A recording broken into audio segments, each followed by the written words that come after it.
ঈদকে সামনে রেখে শুরু হয়েছে আগাম টিকিট বিক্রি। বাড়ি ফেরার আরও খবর জানাতে রাজধানীর গাবতলী বাস স্ট্যান্ডে আছেন সহকর্মী মশিউর অনিক। যুক্ত হব তার সাথে। অনেক জানাবে যে বাস টার্মিনালে স্বাভাবিক সময়ের চেয়ে নিশ্চয়ই ভিড় বেড়েছে ঈদের আগাম টিকিট পর্যন্ত স্টেশনগুলোতে কিন্তু দেখতে পাওয়া যাচ্ছে না।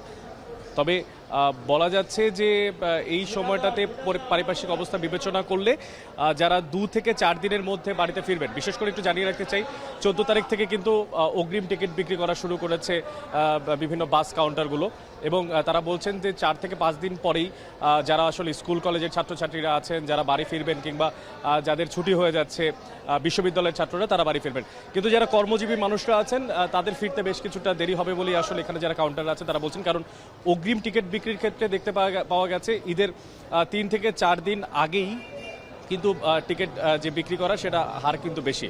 পরিবার নিয়ে যারা ফিরবেন তারা আগেই পরিবারগুলোকে পাঠিয়ে দেওয়ার চেষ্টা করছেন। আপনারা দেখতে পাচ্ছেন নিশ্চয়ই যে এই মুহূর্তে যেখানে উপস্থিত যারা আছেন, যারা যাচ্ছেন বিশেষ করে বরিশাল, খুলনা, উত্তরাঞ্চল, দক্ষিণাঞ্চলে, এদের বেশিরভাগই মূলত যাচ্ছেন পরিবারদেরকে পাঠিয়ে দেওয়ার জন্য আসছেন এখানে, এবং পরিবারের সদস্যদেরকে পাঠিয়ে দিচ্ছেন। ছোট ছোট সদস্য যারা আছেন তাদের দেখতে পাচ্ছি হাত ভর্তি অনেকগুলো ব্যাগ আছে।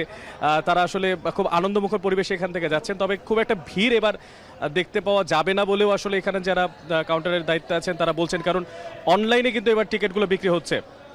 শাফিন, আমি একটু জানিয়ে রাখতে চাই, অনলাইনে টিকিট বিক্রির যে কার্যক্রম সেটা কিন্তু গত বছরই আমরা দেখেছি, এই বছরও তার ব্যতিক্রম কিছু নয়। বিশেষ করে বাস স্টেশনগুলো কিংবা ট্রেন স্টেশনগুলো, এছাড়াও লঞ্চ টার্মিনাল, প্রত্যেকটা জায়গায় কিন্তু অনলাইনে বিক্রি হচ্ছে।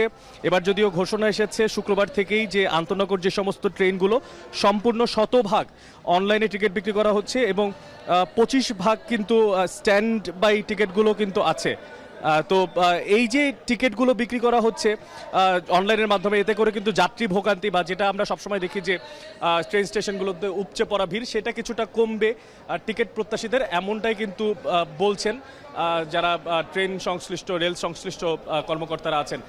পাশাপাশি লঞ্চের টিকিটগুলো কিন্তু অনলাইনে দেওয়ার কারণে সেখানেও কিন্তু বেশ কিছুটা ভোগান্তি কম হচ্ছে। তো শাফিন, স্টেশন থেকে, টার্মিনাল থেকে এই ছিল আমার কাছে সবশেষ